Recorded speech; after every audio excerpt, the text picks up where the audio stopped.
during the conversation, please feel free to raise it up, and we will love to take it and answer it during the conversation. Otherwise, we have a Q&A session also. You can, if you prefer to keep them at the end, we can do that as well. So basically, we're here to talk about content. What is content? Content is everywhere around us. It could be corporate data, personal data. It could be on personal devices or business devices. We're utilizing many applications, whether cloud applications, on-premise applications. This data is traversing all kinds of channels, and it comes in different forms. Three main forms, basically. We have files. Everybody's familiar with files. It could be Microsoft Office files, PDF, could be password protected, it could be archived file. Also, we have the URL. Also, URL is a content. It's a website hosting certain content behind it. It could be a file transfer, cloud storage platform. Wait to interrupt, please. You mean not all the URLs will go in the same? Yeah, it's the reality of things. URLs are doing different things and presenting different type of content. And then we have the, if you will, the most tricky of content is the text content, right? Like it's just only text typed in a body of a message, inside an email or an instant message. There is no file or URL to scan, right? So you have to be more smarter or more innovative to detect threats inside of text. So with that being said, content can be malicious. That's the whole point. That's what we're talking about today. So last year we did a survey. We asked about 500 people why or have your organization been the target of an attack in the past year. And these people were director level, executive level. And as you can see here in the chart in front of you, most of the respondent, they said, yes, we've been attacked at least 1 to 2 times. And you can see some of them were attacked multiple times. And if we deep dive into this answer, we look at where these attacks came from. And we can clearly see that the biggest attack vector today is email, and it continues to be. There was a study released by the European Union a few days ago about the state of the cyber security world, and they mentioned in the report that phishing and email threats are just increasing. They're not going anywhere. And another interesting fact that we saw is that more attacks are being delivered via the collaboration vector. If we look at the type of attack or the evolution, if you will, of attacks, we started, and this is a relation between time and sophistication. The more time passes, the more sophisticated the attack is. So in the early 80s, we started with the executable, very easy to pass and be delivered, almost no security control measures. From there, we moved on to the malicious URL and malware, a little bit more sophistication in terms of delivery. Then we have the phishing type of attack. We're going to discuss some of these types of attacks later on with Lior. And from there, we have today very sophisticated type of attacks that are utilizing multiple techniques in the same attack kind of a thing. And today we see advanced threats, we see memory corruptions, we see business email compromise, water holing, etc., etc. And the funny thing or the interesting thing is that all these type of attacks are being delivered and injected into the collaboration platform, which makes the collaboration tools. And when I say collaboration platform, is anything that is cloud storage for file sharing. You want to work with your colleagues. Now we're COVID, we're home, everybody's working from home. So collaboration tools could be storage, could be chat messaging. So the point here is that threats are dynamic, and security should also be dynamic. It's not a static thing that you do today and you forget about it, because today's advanced threat is tomorrow commodity threat. You can buy it off of the dark web. So you have to always be dynamic. You have to always be doing proactive things for security. Okay. Just 2 things with your permission, Said. So the phishing idea is that when I want to conduct a phishing attack, I would try to exploit a service.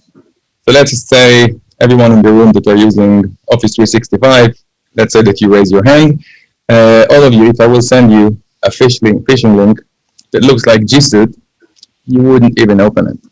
But if it looks like Office 365 and it's super sophisticated, even I'm scratching my head sometimes saying, have I been here before or not? So this is the first one. The second level where we're talking about, so that this is the phishing one. The spear phishing is when someone is specifically hunting for you. And there was a very successful venture capital in Israel that yesterday, they are our customers, and yesterday I asked their approval to show how far attackers will go to mislead someone. So that's a very sophisticated spear phishing attack. And whaling attack, my last name is Dolphin, and that's a whale attack, so it always makes me laugh. But whaling attack is, if you think about it, when a whale is eating his food, most whales are eating plankton, which is the smallest parts of animals in the food chain. So when they open their mouth, they don't really try to find this particular plankton or the other one. They just swallow all of them. And when they swallow all of them, so when a whale attack will happen, it will attack all the Middle East. It will attack a country, will attack a country, because they just want to gather all the information. They are not going after you, but they would love to know your website history, many things that you can sell tomorrow in the market, and people will pay for that. People in the age of 20 and 30 having a MacBook or an iPhone, I want to know what they do. I want to sell them a jeans. And that's how it starts, for example, yeah?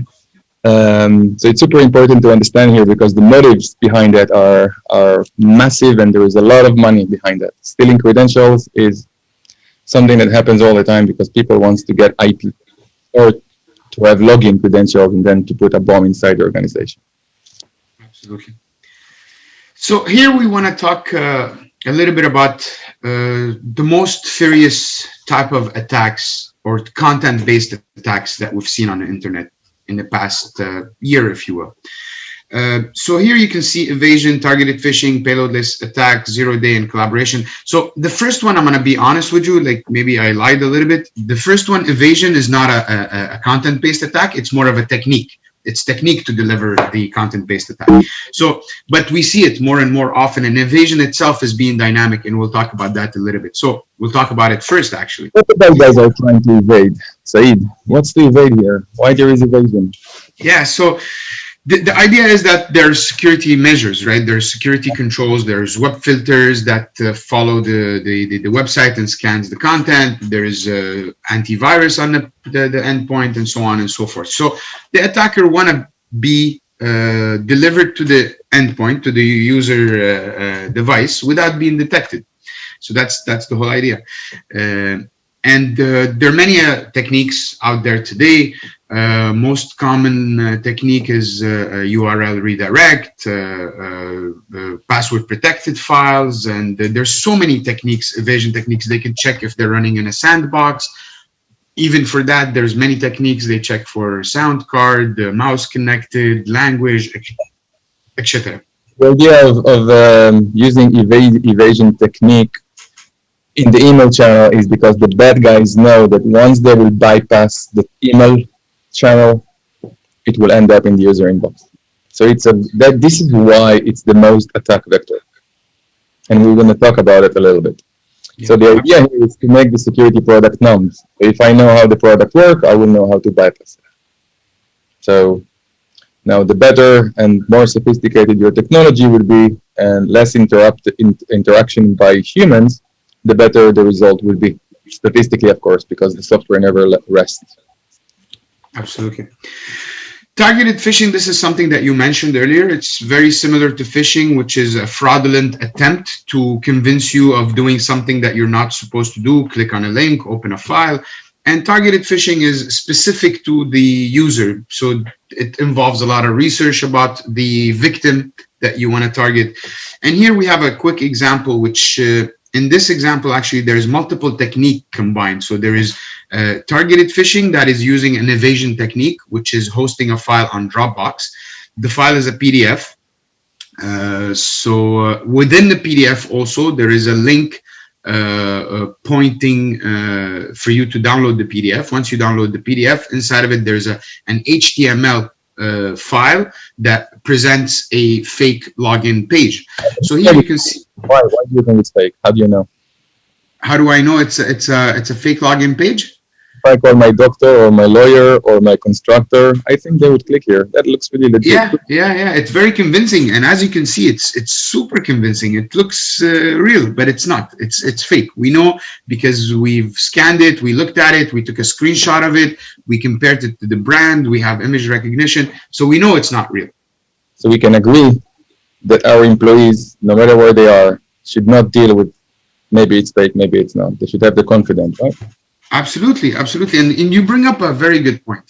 And this is a philosophical thing for me, because the job of a user is to use. He needs to click. He needs to consume. So we should not be relying on the user. Like, I understand user education is very important. User awareness is super important, but you cannot rely on that because the user needs to click. That's his job.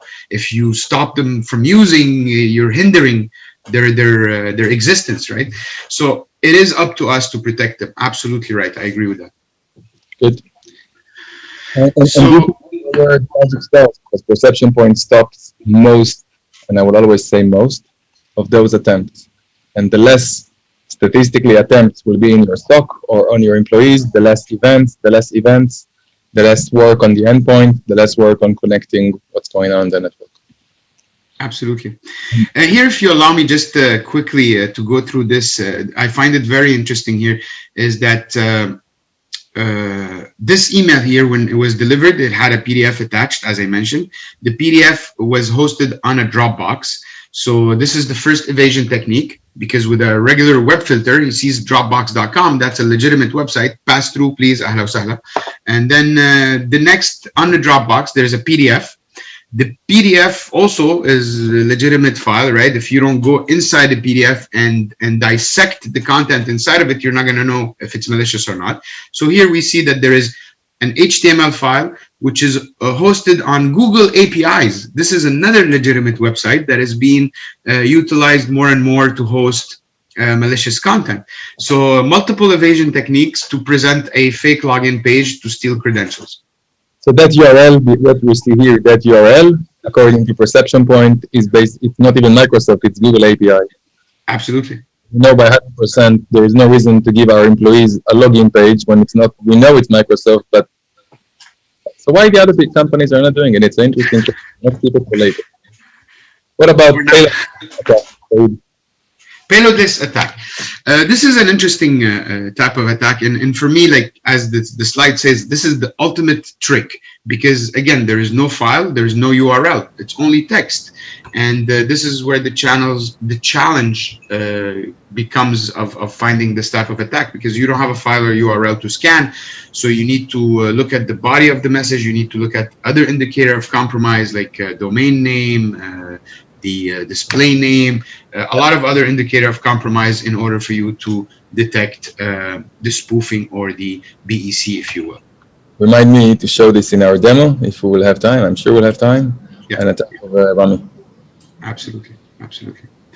So yeah, I'll leave this type of example for the live demo. It's more interesting to show it in a live demo, but to talk about 0 day, which is the big bad wolf of threats out there. You know, you hear 0 day, this is, nobody has a cure for that, because why? What is 0 day? 0 day is a vulnerability in a software that the vendor does not know about yet. So, and that's why it's dangerous, right? Because the vendor doesn't know about it. It's vulnerable. It could be exploited. So the 0 day becomes an end day when the vendor is aware of the vulnerability and he has a fix for it. He has a patch for it. And something very important to note here, that the time period between 0 day becoming an end day, that means a vendor coming out with a patch, is 60 days. And even if you have a patch out there, are you patched? Did you apply this patch? So this is where patch management becomes very important in the security posture game. And here we show a little bit of an example about the 0 day with a Microsoft Office Excel sheet that has a macro inside of it. The macro is executing critical API calls that is trying to call a dropper, which will execute more malicious code. And this is something. Sorry to interrupt again. The interesting part is that we also show a VM-like a video snapshot of the event, how it looks like, how the software behaved when that thing occurred. and everything is in a very, very basic English. So when we're going to do the demo, I will invite you all to think that I am your SOC analyst, and everything is written on the wall. Everything that I would need to know is written over there.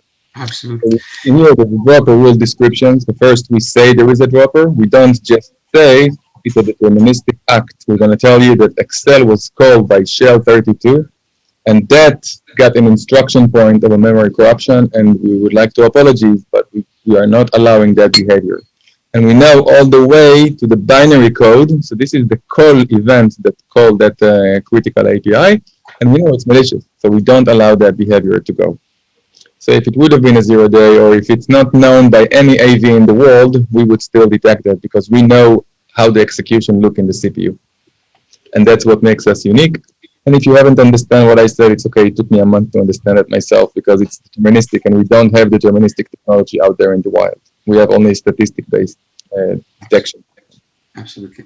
Thank you for bringing this up, Lior. This is absolutely one of our most unique and most valuable tools for detecting 0 day, because as you said, we hook into the CPU and we look at the CPU execution.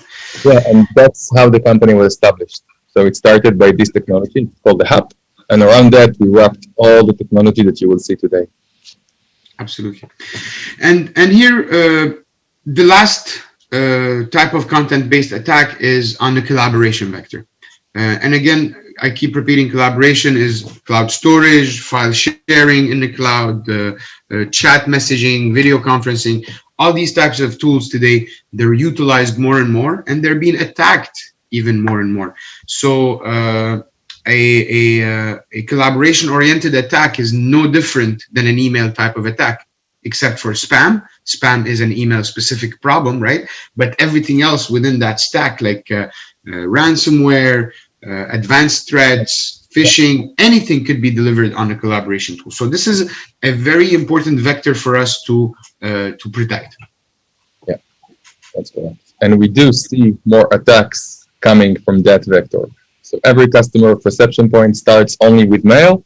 The moment we are shutting down the email, as we should, we start to see attack on the OneDrive in case the customer is doing a POC with us, just to show that it wasn't that much before, and now it's coming. So wherever it's easy to climb, the bad guys. Absolutely, absolutely. So something very important to remember: collaboration tools needs to be protected. And with that being said, Lior, we talked about these types of attacks, how we detected them and how we prevented them.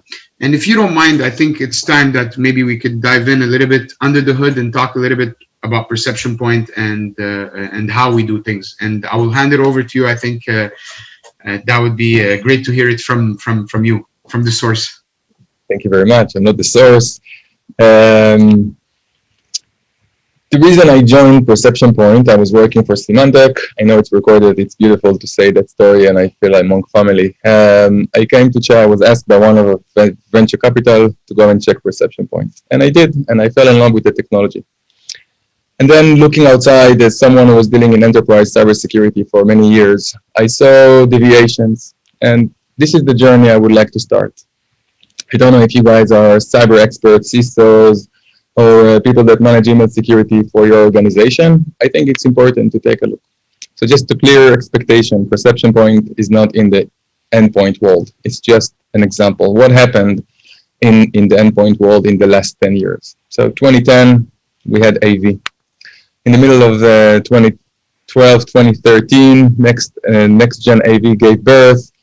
More application aware, user aware, and today we are talking about EDR and EPP. That's endpoint detection and endpoint protection. And of course, we also have XDR that can bring other sources of information and intelligence from other places. But we're talking about superior detection, something that we haven't seen in the last years in the world of endpoint. So it's amazing. Not only that, most of the real big player vendors will prepare your application, their product, give you an amazing forensic and IR skills. So in case you will be attacked, they will give you all the information and collect it in the right way. It didn't happen like this a few years ago. And it's kind of amazing because if you take the same company that took that Most important, last line of defense. We all have to understand we invest in endpoint world because it's the last line of defense. If I'm with my laptop in the airport in the way to Dubai and something will attack my computer, what I have on my endpoint is what will save my information. So it's important, I agree. But what about the first line of defense? So same company, same laptop, same journey to Dubai, and I'm receiving an email. 10 years ago, I had AV to protect me. One type, three types, as many as you want. And in the last 10 years, two main technologies gave birth in the email security world, Sandbox and CDR. And we will cover them and explain about them in a minute. But the basic assumption is that Sandbox will receive the file exactly as I will come to a job interview in your office. I would sit and type and I will behave very, very nice. And if the file will do something that is not allowed, the Sandbox will be able to convict it. The problem is that a Sandbox in the last few years became more of a research tool because the bad guys learn how to evade it. And the biggest problem of a Sandbox is the time consumption. It will take between 5 and 20 minutes, but let's say it's going to take only 4 minutes. I can't really download a file and wait for it to be downloaded for 4 minutes. I want to click on it and it should happen. And when things are not in real time, they get detection only. So the file will go to the Sandbox and I will get a copy as an employee. And then if the file is malicious, we have something very sad to take care of. And most of the problem is that if you're using any type of vendor, any vendor out there, you can unmute yourself and say what you have. That's how it works. If the AV will not suspect the file will not meet the Sandbox. It will go to the inbox. And only if it will send it to the Sandbox or CDR. So CDR is content disarming. The idea over there, they want to say, we don't need anything special. So we don't want any picture that you will send. We're going to take a snapshot and send it over. Every word with a macro is dangerous. We don't want macro. But you can't really say that because you're going to hurt the effectiveness of your employees. And in some companies, the financial, the industrial, they all need those things. So there are many limitations over there. So what happened in the last 10 years in the world of phishing? And we all know it's the most notorious problem. Definitely since COVID-19, it's exploded. We had anti-spam. So I don't know how many of you guys behind my camera are more than 10 years in the industry, but we all know that if you've been in those years, 2010, anti-spam never worked. I mean, it was nice, but it never worked. And today we're all talking about your reputation. And all the big vendors are so proud to say that they have 1 billion events a day and they see so much information, but they only know the bad guys. So all your reputation is equal to that this guy or this website or this link is malicious. What about the other trillion website out there? Only if I will click, I will know it's bad because that's what they tell us. If you want to think about it, and if you disagree, we can talk about that. So we know for sure it's not enough. Yes, it's great to know what's bad, but how would I know how my next click would be? I want to invite you guys to a reality, maybe a dream, where you can feel confident to click on anything that comes to your inbox. That's how far I'm taking it, before I will continue. So Perception Point brings or strive to be the first line of defense and to bring the same superior detection that you have today on your endpoint comparing to your AV, because if you will not bring that superior detection, you will have to rely on URL reputation and Sandbox and AV, and it doesn't make sense because we know that email is the most attacked vector. So it's kind of a problematic challenge, just as looking at the reality. So let's start to, from 30,000 feet, explain about our technology, our platform, and then start to deep dive and goes lower and lower until you understand, including a nice short demo. So our infrastructure is based on AWS. We have one instance in Ireland and the other one in the US. And we have two main gates to our services. The first one is the collaboration apps and API. And the second one is email, either cloud or on-prem. So we are agnostic to where your information is. So let's assume that you will send us an email and that email is coming to Perception Point. So the first engine we're going to meet would be our spam filter. And this first engine doesn't belong to Perception Point. It belongs to AWS, and it's called SES services, simple email services. The reason we have that is that for each customer that we will approach and we will tell them, you can put all your email traffic, which is super critical, in our infrastructure, they will say, so how was your availability in the last year? So you have to understand that by working with them We are online more than Google and 365 together combined. So this one answers the question about reliability of our service. And then from here, each email, each file that will meet our infrastructure, either coming from collaboration apps or email, will meet the rest of the engine. And the second one is the recursive unpacker. I think it's the most important one. And the last one is the HAP. So let's try to understand what's in between. The recursive unpacker does the deep scanning. It tries to behave like a user that receives an email, and it will open the email. If there is a picture with a link, it will click on it. If there is a signature, it will click on it. It wants to learn everything. And if there is a link that says it looks like Microsoft.com, but the URL is not Microsoft.com, that's a little bit of suspicious. So that's what it does. And then it breaks everything and sends it to scan. So I have good news. We scan all the files exactly as everybody that wants to come to Dubai must be scanned with a passport. There are not people that are coming from any country to Dubai without their passport. So there is a rule in perception point. All the files are equal. We suspect all the files. We don't trust neither of the files. And we will scan all our files with all our engines. And it's a very, very big declaration. So every URL that we'll receive by the recursive unpacker will be scanned for the static and non-static engine, and then threat intelligence. So here we have 3 types of vendors. Every quarter we replace them. In the threat intelligence, we buy intelligence from many sources. And then we have 2 special engines. The first one is the phishing engine, and the second one is the BEC.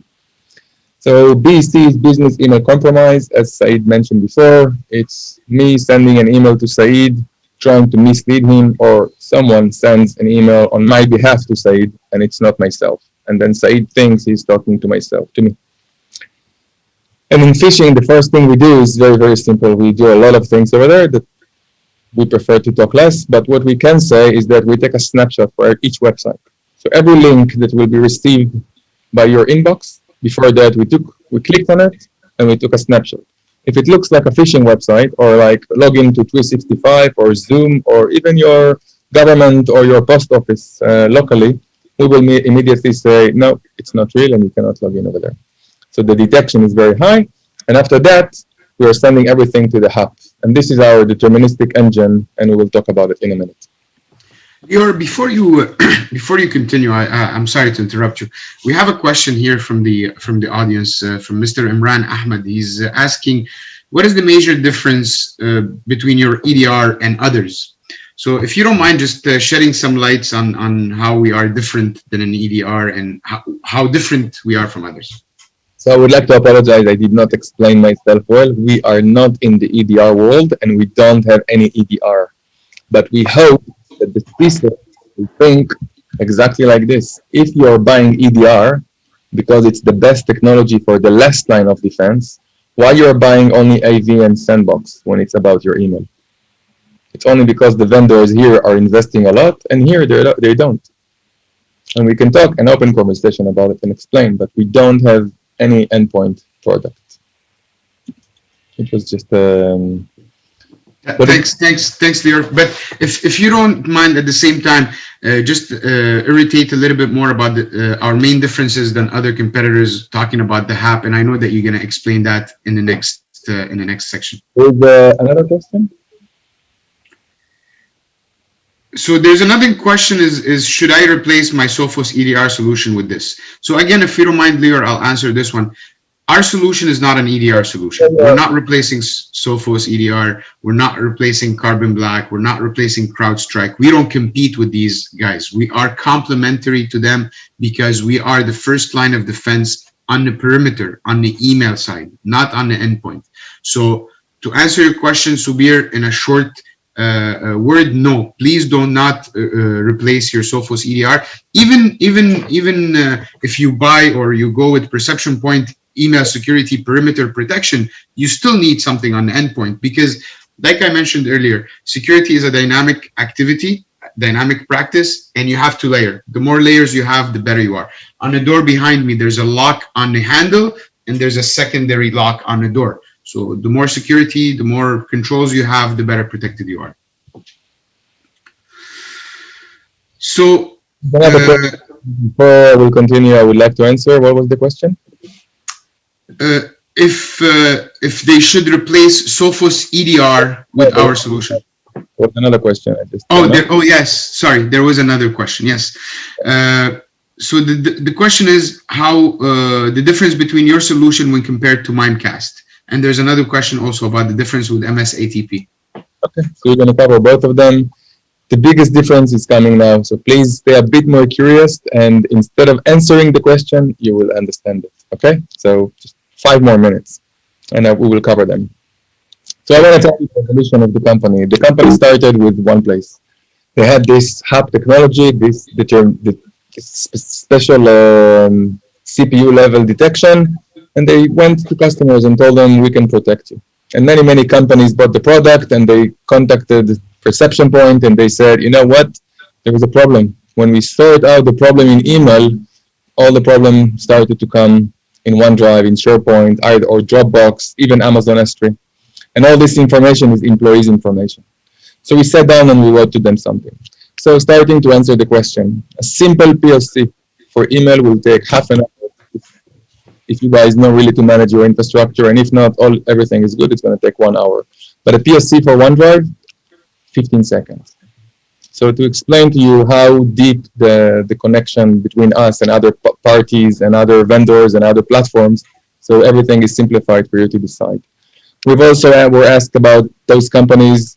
Our employees are going to using web isolation. They're using a proxy, and we would like the proxy to send you guys the files. We don't want to send it to a sandbox because it takes a long time.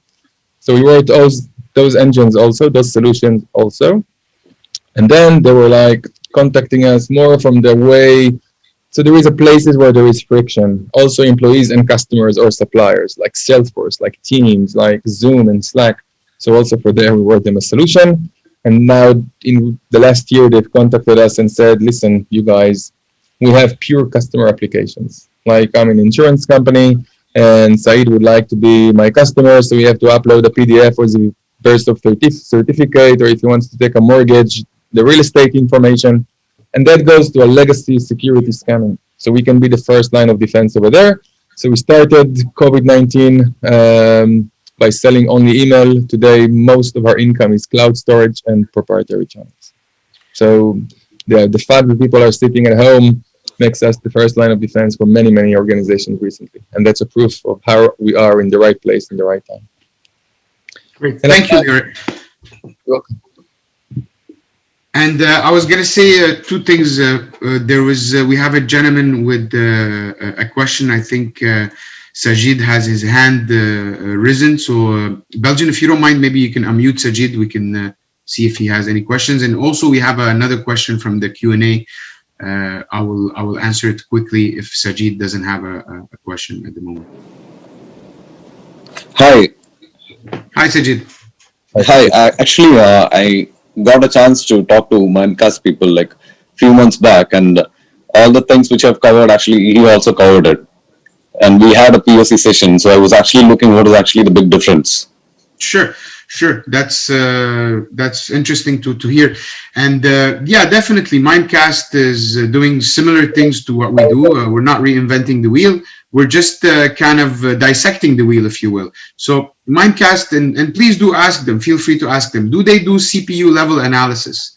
Yeah, sorry I don't want you to send them to ask them. The difference that we bring to the table is that you don't have to deal with anything. So when you're joining Perception Point service, that's it. No admin guide, no policy, and you have IR team. If they give you all so Laya, you're gonna say that you're gonna give 100% guarantee on this, or like as all the vendors says 99.9. And what do you mean 100%? I don't understand. Do you give 100% guarantee on all the emails that nothing is gonna come in, any spam emails and all that? No, there is no 100% solution. Yeah, that's what every vendor says that. If we ask them for 100%, they say 99.9, right? 99. My wife wants 100% from me all the time, and I can't give that. Just let's understand. It's not about the number. The true place to understand two vendor conversation is to do a POC parallel on the same traffic. And if it's on the same traffic, you will know the answers by yourself. I cannot convince you with my stories. Yes, we have deterministic engine, but you can bypass it when it's about phishing. And yes, we miss phishing. That's why we're paying salary to 10 people worldwide in order to check your emails and to make sure, is it phishing, is it not? And when we are doing this, you get a button that says a human person touch and check this email because there is high risk we're maybe making a mistake. And we also have a button to say false negative because we are going to make a mistake. Inshallah, we hope we won't, but we will. And when we will, we want you to tell us it's a false negative. Not saying let's sign NDA that we will not discuss about it or disclose or anything. We want you to help us to do it quick. So if you think it's a false negative, click here and we're going to fix it and we're going to apologize. And I think no one in the world is giving this service. And I think what makes us super unique is that we are the only vendor out there that will scan all your files with all your existing engines. And I think you should point this question to your competitor, to my competitor, and ask him, why do you don't send all the 1 billion emails I received to the sandbox? Because it's expensive? Who cares about money? So you're saving money and put me in trouble with ransomware? What is the logic behind it? We have 7 engines. Each file will be scanned by the 7 engines. And if engine 1 will convict you, engine 2 will continue, and 3 and 4, and we will convict you many times. Why? Because maybe you're going to find another 0-day. We are in the hunting game. There are thousands of events that no one knows about them, and I will demo them to you. And I am VP sales. I'm not even a research guy. And this is the difference. I can manage the Bank of America security without understanding security. If you can say that on them, I think it's great. I don't want to say this vendor is good or this vendor is not. All of them are doing a good job.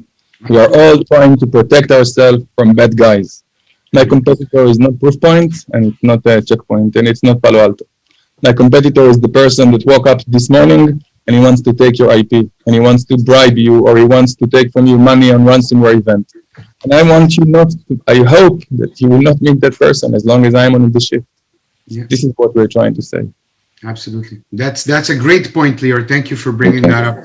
And also, Sajid, if you allow me,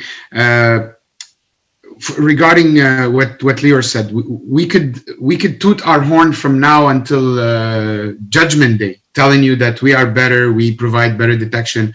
But if you don't test it and put it head to head with other competition, you're not going to see that. And we have another question, and Lior, sorry, I'm just going to take that question and then we'll move on. From an anonymous user says, how effective do you consider yourself compared to other market players? Do you have third-party assessment to prove it? So we consider ourselves more and most effective than any other competitor out there. And we do have third-party assessment to prove it. We've been tested by SE Labs, which is a penetration testing company out of England, for 2 years in a row, 2019, 2020. The most recent report in 2020 came out in March, and we were rated first with AAA rating. We beat out very reputable names such as, I'm not going to name names, you can look up the reports and read it yourself. But yes, we have high detection rates, more accurate because of the things that Lior mentioned, CPU and whatnot. I think that, again, the best place to do it is under a POC. So I'm in the company for 3 months, and we had one customer came for a POC, and it was a semiconductor company out there in the wild, somewhere in the world. And they were attacked by 1,000 exafiles per day. Who is sending exafiles in this year? Apparently, their machine are speaking exafiles, and there is a thing over there, and we've discovered so much that the other product just went numb. And that's where we started to understand that there is a very big difference, where customers are telling us our endpoint security is working less since we started the POC. So if you're in your organization, you have any type of AV or any type of endpoint protection, how many ticks you have, how many phone calls you have a week, a month. If this number is not going down, we are not in the right business. This is how higher expectation I expect you to bring by working with Perception Point. Which brings us to the services. Exactly. And I would like to explain about our services in order to explain why we are so different and what type of force multiplier we are for you and for your management. So the first thing first is that we bring human people, also a lot of machine learning, but a lot of people that are getting salary, that are seeing all the traffic and all the types of attacks. This is super important, and diverse us from any other vendor out there. And because we know we might miss, we have a belief that says see once, protect everywhere. So we have an end user reporting that basically if you're using 365 or G Suite, you could go to the, you know what, why don't I show you? This is my inbox. This is my invite from Channel Next. And here you can see my Slack. That's Perception Point Slack. And here it's the Zoom. And here you get to see the report email. So the report email allowed the employee of the organization to say the email from Channel Next was spam or not. And when you click send, it will not send it to your partner or to your help desk or to anywhere. It will send us to this IR team that will immediately take care of that. So see once, protect everywhere. And once we're going to get an email from one of your employees and we will respond to it, if it's right and the employee helped us in a phishing, for example, or spam, we will contact you to say that employee sent us a notification, we made a test, we found it to make a mistake, we would like to apologize. We took out the email from that inbox of the employee, and that's the report. Have a nice day. So I think we are going to miss, and there is no 100%. The number 100% can't exist in email, because if I will send you an email saying you owe me $20,000, is it spam or not? Nobody knows to answer this question. It's got no malicious content. You can't block it by name. You can't block the $2,000, $20,000. It's a very challenging problem. But malicious is somewhere that we would like to discuss. So we are doing also all the auto deployment and all the updates. So if there is any type of expert on your side, I think you can go and join the revolution of your digital transformation instead of checking if emails are good or bad. And whichever vendor that you're working, if in your organization's employee complain that Google Docs or Google Forms are being blocked almost automatically, or they're not just getting to the user, and some attachments are being blocked, this is the reality that is forced on you because you're working in a certain way. It shouldn't be like this. You shouldn't be notified about it. And I will show you organization with 10, 20, and 100,000 users. And you call the CISO, it's like, what about the email? And it was like, I don't know. This is the experience I would like you to have with any vendor. And if you can get there, and if you think it's interesting, I think it's a blast. So our dashboard is the X-ray, and I'm going to base my demo on this in the coming minutes, or we're going to show you print screen of that, or a snapshot, depends which one you would prefer. And of course, we are bringing enterprise reporting, and we are doing SIEM integration and policies to any technology that you will ask us or expect from us to connect. So let's talk a little bit about the reality of our industry, okay? Because I think that we are being misled. If the argument before with the endpoint, that there is so much detection in the endpoint, why we don't have so much detection in the email? So sometimes we think that we have, let's assume that email is clean water, so clean emails are clean waters, and we fool ourselves to think we have the best filter. Well, I'm telling you, this is spring water, but it's not, okay? This, at best, is what we have, and this is a city filter cleaning, so not only grain of sands can go inside, small stones can go inside. And this is what we think we have, but this is actually what we're using. How do I know that? So do you have account takeovers? That's not spring water. Do you have phishing attacks? That's not a spring. Do you have ransomware? Did you have ransomware? That's not a spring water. Spring water are the water of the creation. They should be pure. And this is the gap we're talking about. So how do I know that? Let's set the scene and talk about what we are seeing here, okay? So the reality today is that you need an SME per product. You mentioned a few names of vendors. You would need, if it's a vendor that does mail or AV or sandbox or CDR, maybe you have an expert for all of them together, and that's amazing, but you need someone to do that. And a policy expert too. And of course, the product maintenance, the product updates, and the support. You need to make a backup. There is a new version. There is a new policy. How does it look? And automation and scale. If you know your company will acquire another company, let's just play the game. Is it going to take 5 minutes or 5 days to decide what will be the email security for the other company? It should be in minutes. We are in the cloud era. Everything should be in seconds. So the CISO is forced to scan only a fraction of their files due to cost and speed. And this is a reality where our handcuffs, and I was a CISO in my past, and that is the reality. And I've traveled all over the world to learn from them. And they all tell me the same thing. Dolphin, we are forced to move from prevention to detection. We can't allow the files to be blocked, and we can't scan all the files. And I think it's wrong. And if you think like I do, so it's wrong. All the files should be treated as very risky files.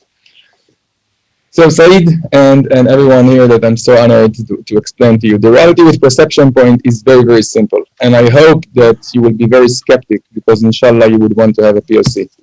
You just need to join to the service. That's all you have to do. Now, do you understand the content of my conversation? If you have any other vendor that will tell you, give us all your traffic, we'll give it back to you clean. So let's roll down and compare each and one of them. There is no need for a technical SME. If we will do a POC now with any organization in Dubai, Said is an engineer. I could manage that security for you guys. Okay? Nothing to maintain. We don't even have admin guide.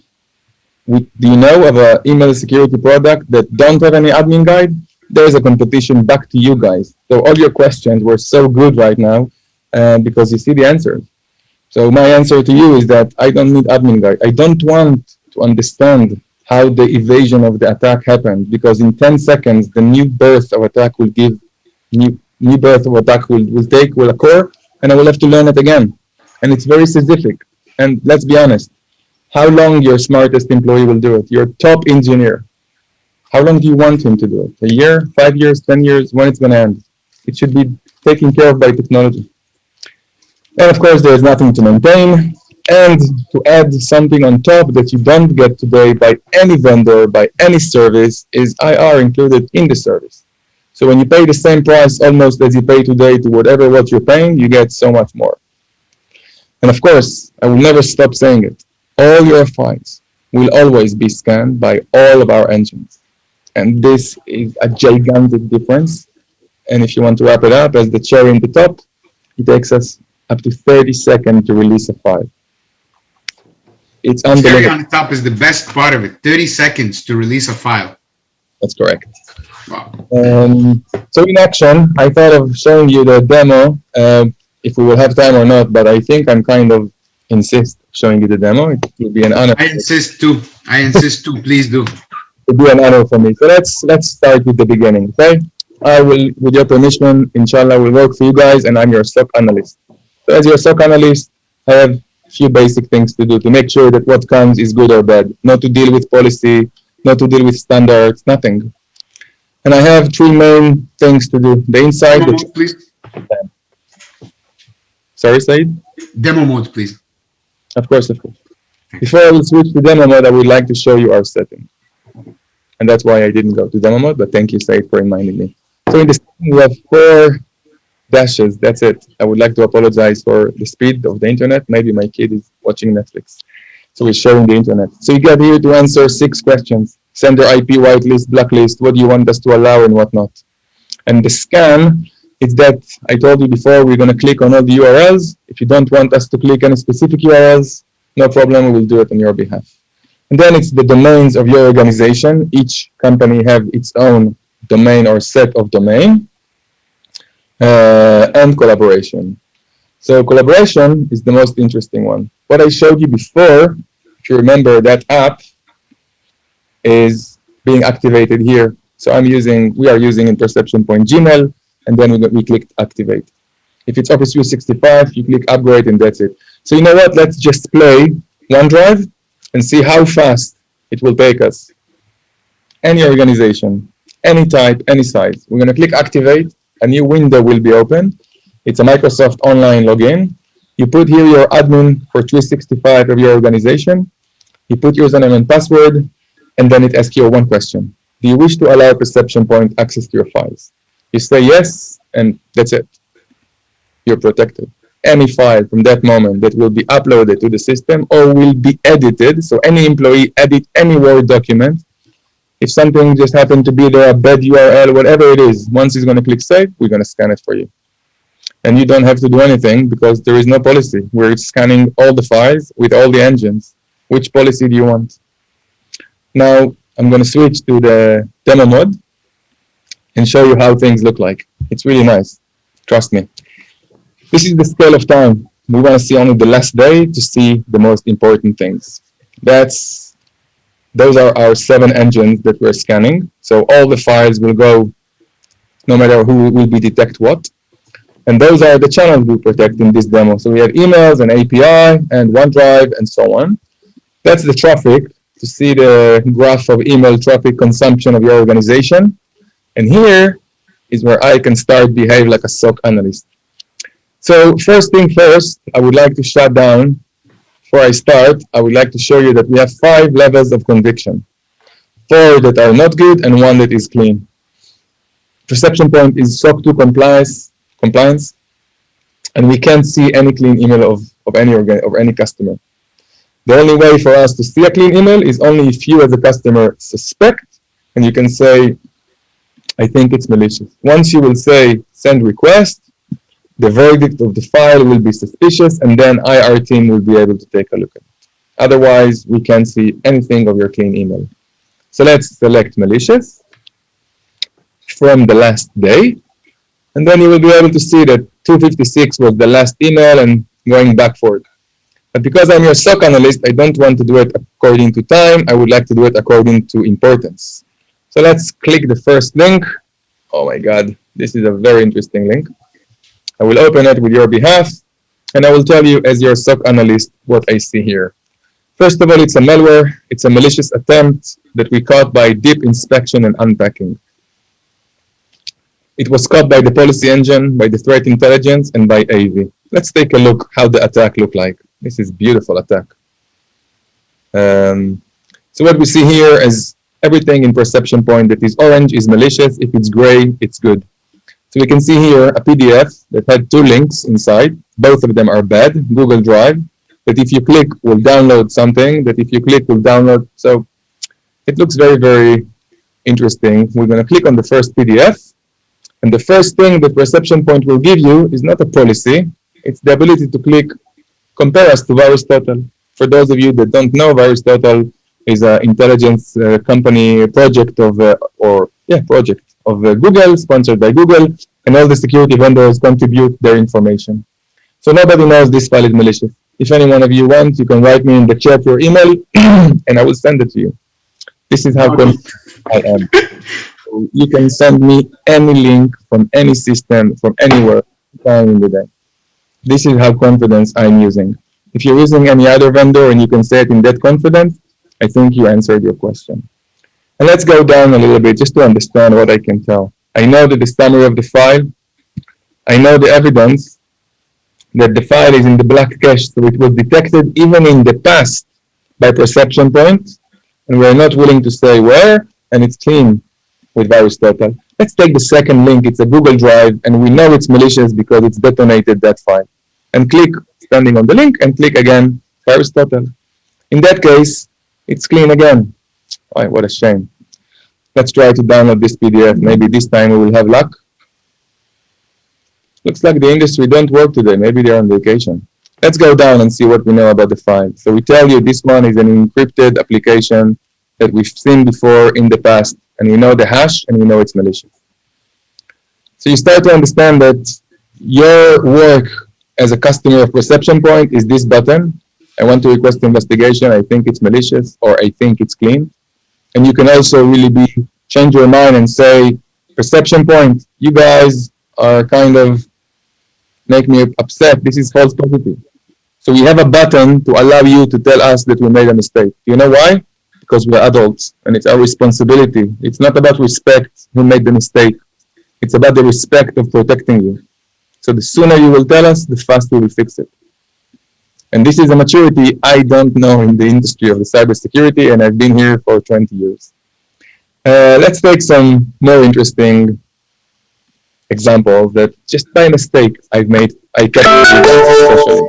And Lior, if you don't mind, once you're done with this example, I'd like for you to go into Insight and show that protection level, exposing how the percentage of protection that we're showing, just to show that, you know, there's no 100%, and if we make a mistake, we admit to it. For sure. So this is a Word document. It's malicious. Again, I will explain you everything you want to know. And if you would ask me more questions as my managers, I will tell you this office contain malicious macro, not just macro, malicious macro. So I will tell you where it is malicious without understanding anything in code. I'm a sales guy. So let's go there, okay? Do you believe in the email security product? What is this? That's sorry, this is a poll that we just launched. No problem. So let's start with VirusTotal. VirusTotal this time, wow. Wow, you see, this is what I expect. If it's bad, everybody should know it's bad. So just, if I want to study how to remove this file, maybe I should choose this one, or maybe it's this one. So each vendor claims it's got a different name for that attack.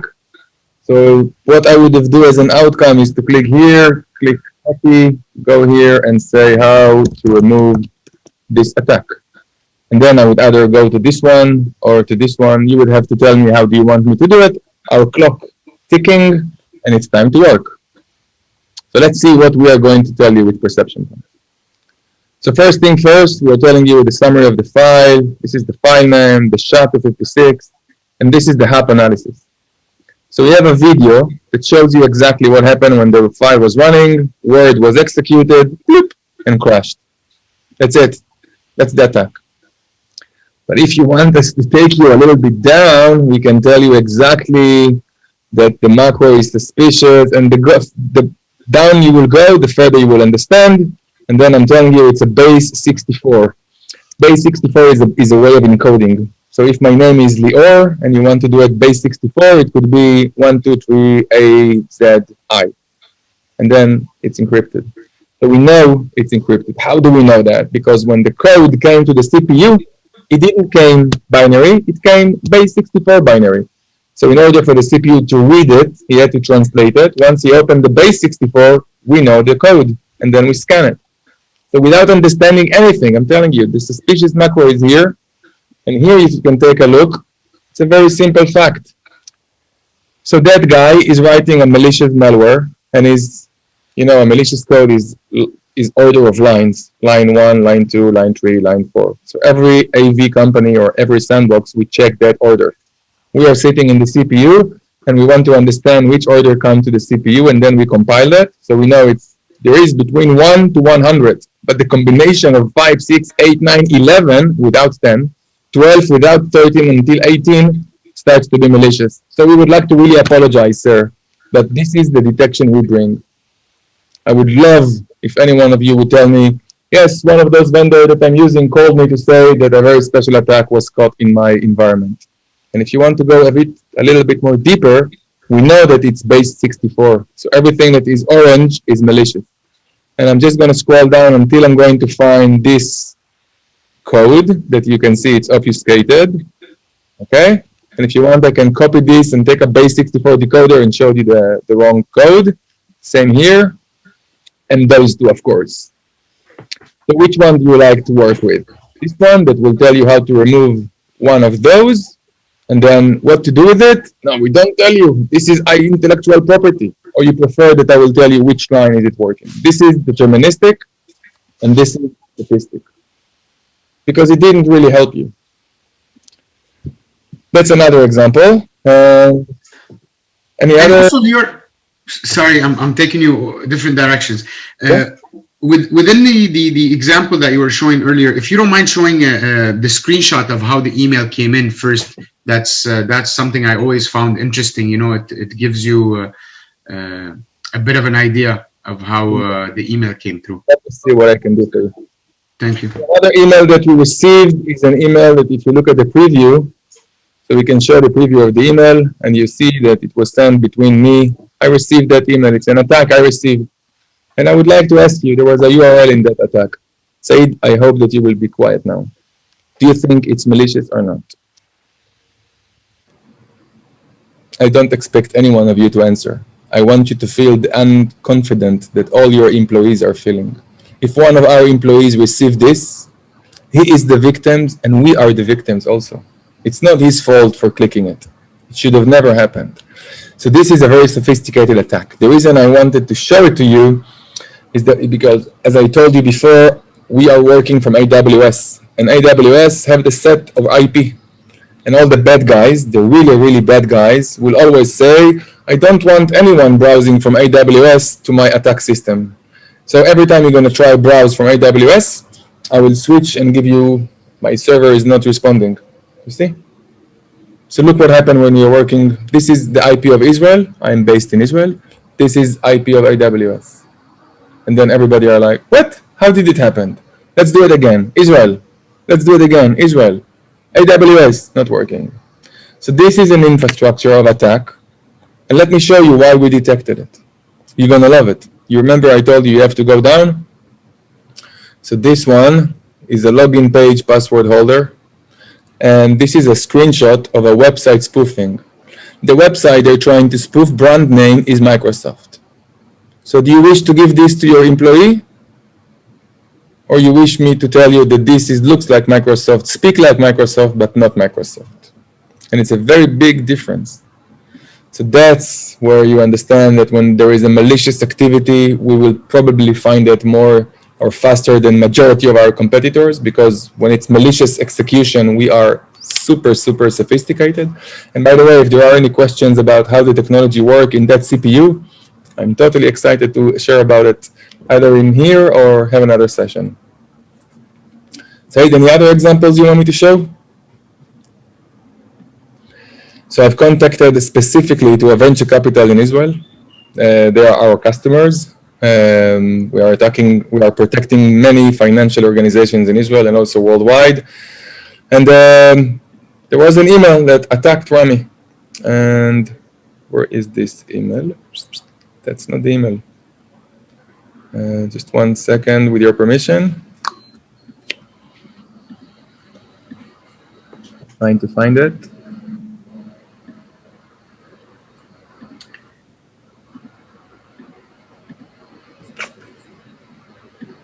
The gods of demo always play tricks, eh? Demo. It's how far I'm trying to take my demo. Let me show you something else, okay? I think it's more interesting. This is an attack where it's super complicated to explain, but I will try. So imagine I am talking to Saeed. So if I will take you to my inbox, obviously I'm working in the same team as Saeed, so we are sharing a lot in common. Try to imagine if someone will attack my password and username and go to my inbox. He will open my inbox and he will go and he will see all the emails I have with Saeed. He will take one topic that I'm talking with Saeed and add more text and only say, listen, I've only put the formula of the ice cream we talked about in a zip file, protected password. There's the password, please go and use it. So if you look at the preview of the email, now it's super important for us as IR team to see the malicious content emails. We cannot see clean email. And the moment we see a word that says password or anything else, the moment we have a password protected file, we are engaging special technology to understand if the password is here. Now, why we're doing this? We're doing this because we know that in 99, almost 100% of the cases where a password protected file will end up in your inbox and the password is inside the same email, it's malicious. And it's malicious because the bad guys are trying to evade the security products. And once they finish that, they want to come with a nice play to the user, to the employee, and say, that's the password, please open the file. So that's what we're doing also. So in this current correspondence, there were two people talking about something, and they send a malicious code in the center of that. And again, the file was caught by ESET, but it was password protected. So we got it by AV, that was the first engine, and also by the HAP. Why? Well, because we know it's got a dropper inside, and it tried to do some malicious code execution. So it's not only the ESET that got it, our engine got it because it's got a dropper algorithm. So that's to show you how different we are in the diversity of the stuff we do. And I have more if you wish. Where's the Rami one? Let me show you this one. It's also fresh. I hardly use Facebook. So when I saw this attack, to me it looked legit. So there is a link, and if you look at the link, the name Facebook exists. Why does it exist? Because some of the vendors you mentioned before and other vendors are saying, if you're trying to browse to Facebook and the word Facebook exists, that's good enough. You can go for it. So the bad guys are mimicking words of domains with the word Facebook.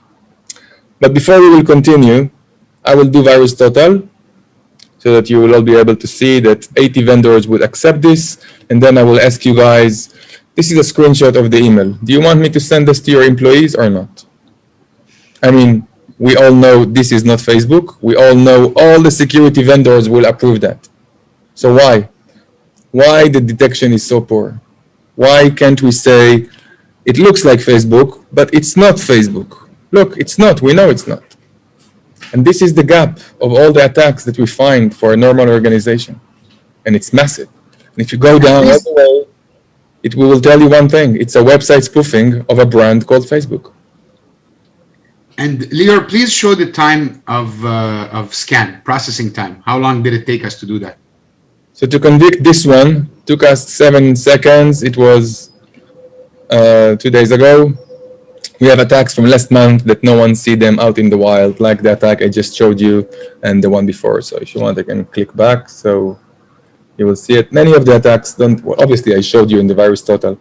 And this is the difference that we bring. So out of all the events of a customer, let's switch back to demo data and look at the insights as managers. So now you get to see what happened in the last day. So in the last day, the customer that we're talking about or the demo environment that we have created contain 1 million items. And they were scanned by the policy, anti-spam, threat intelligence, AV, anti-phishing, BEC, code analysis, and HAP. I'm not trying to impress you by reading them. This is the only thing I do because they have no policy.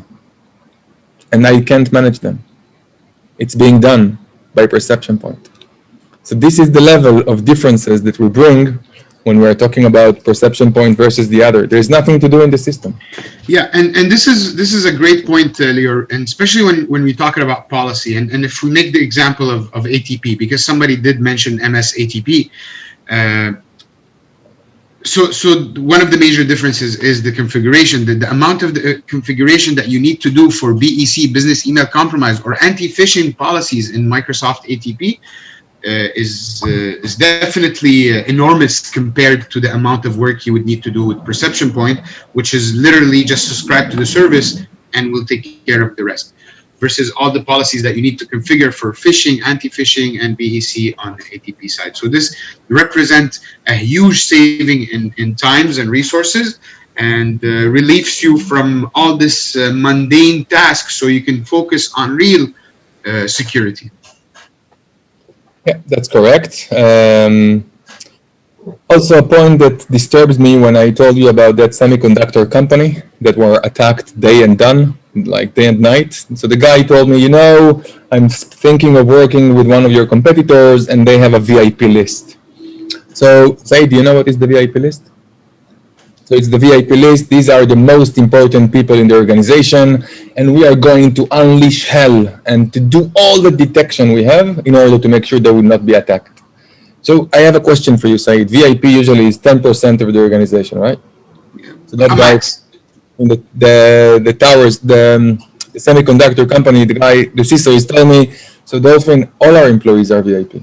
All my people are doing research for CPU. They're crazy chemists. They're doing nanotechnology. They're writing code. And we are thousands of employees. So I told him, what do you mean? And he was like, my secretary is not in the VIP list, and I am. So if the guys know I am in the VIP list, Said, what do you think they would do? They will attack her because they know who she is on LinkedIn, or they will keep attacking me?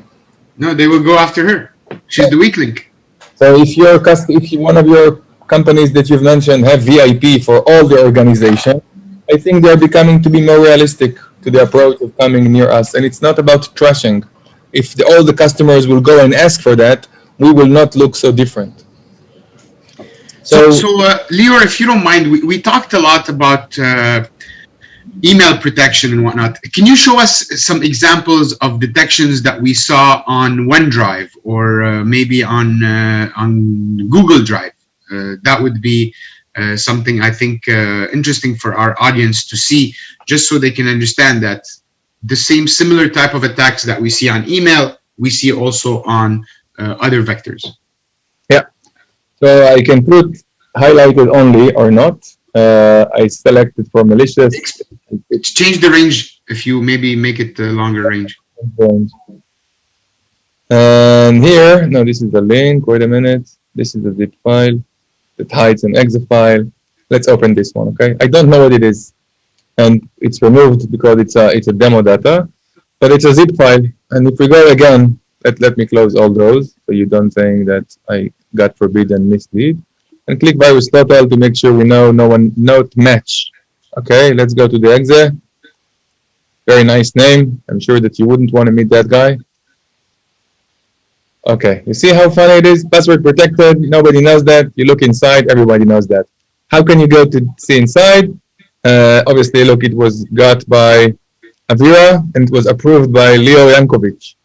So a human tissue checked that file and detonated that. So all of you guys asked us in the chat, what is make us different? Our employees in R&D are checking your emails manually when it's malicious. What's your vendor is doing? And I think it's a very, very big question also for sales, but also for understanding the process.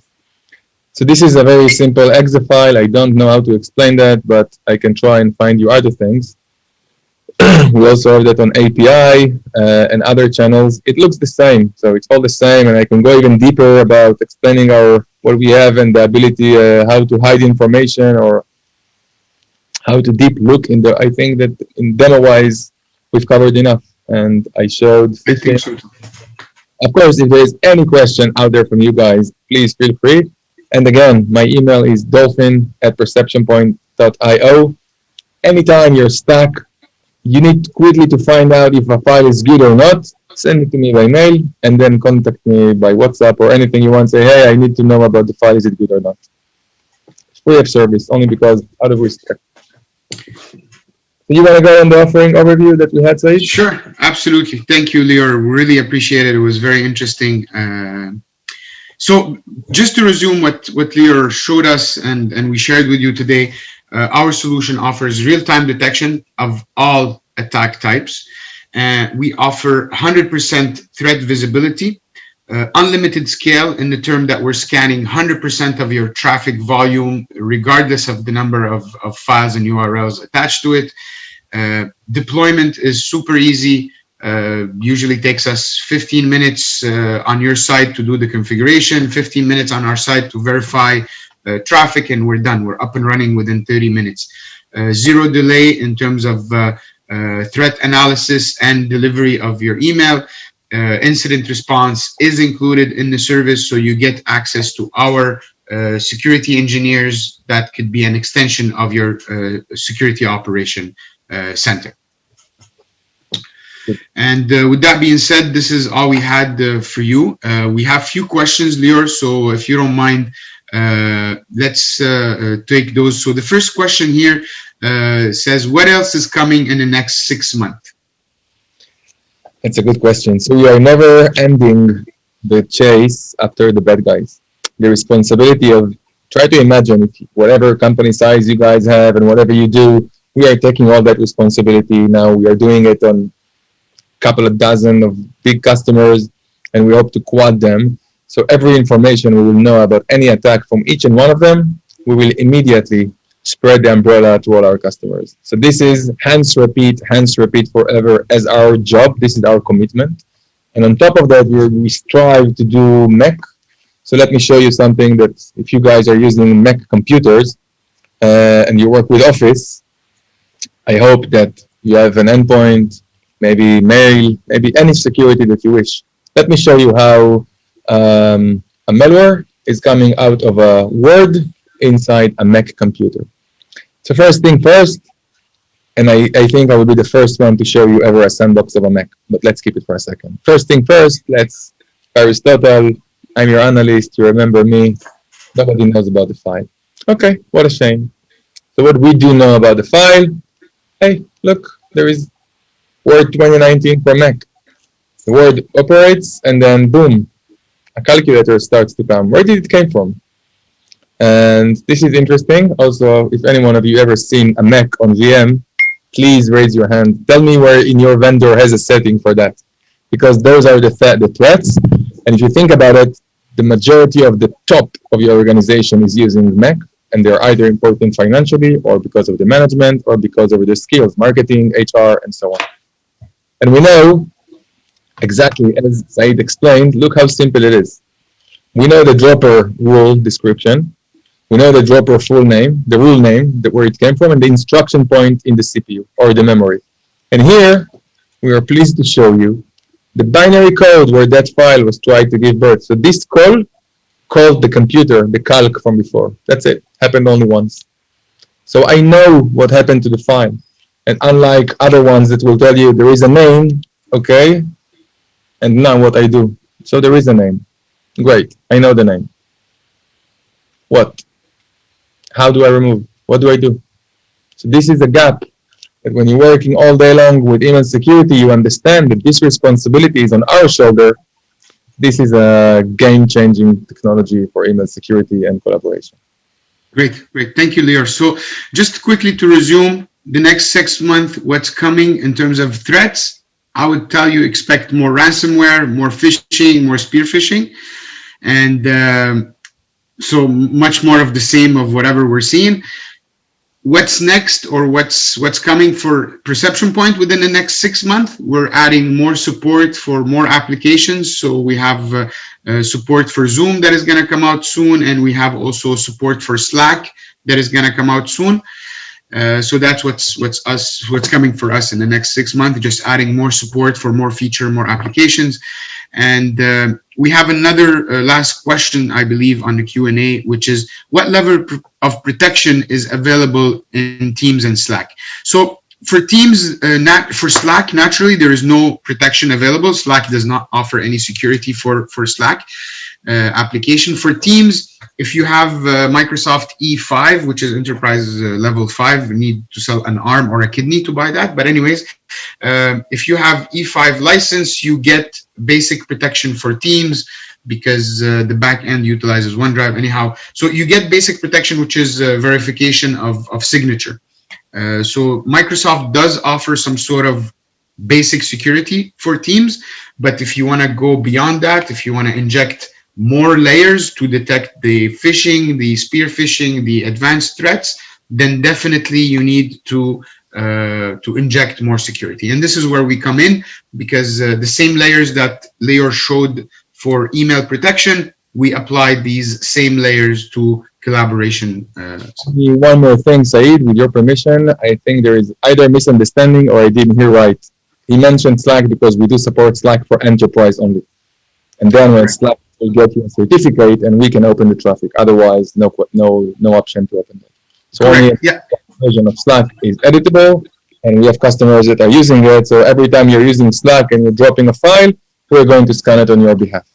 Absolutely. So companies that are using a lot of R&D and a lot of many groups that need online collaboration in real time, we can't afford having that risk over there. So you have to remember, if one of those people, some are our employees, some are not, will be infected, the propagation could happen inside our organization. And this is what we want to stop. Most importantly, and we have a customer with more than a very big customer that's what happened to him. So that's how we discovered that. Super important. And we see those attacks all the time. Thank you, Lior. And I hope we answered all your questions. Please let us know if we might have missed something. Feel free to raise your hand.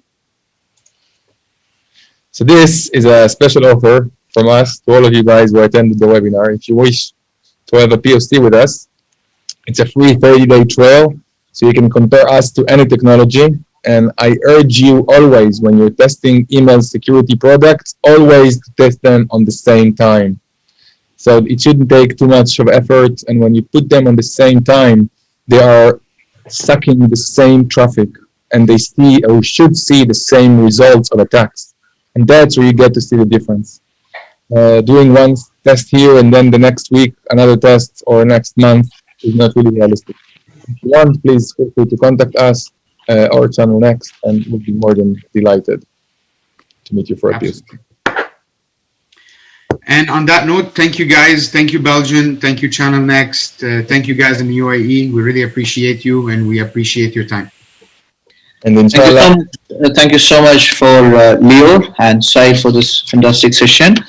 And thank you for all the attendees, take time off for this particular webinar. Okay, if you have any further follow-ups, as they mentioned, I put all the emails our teams and Perception Point team. So you can be in touch with any of us. Feel free. We are there for you. Thank you very much, everyone. Thank you, guys.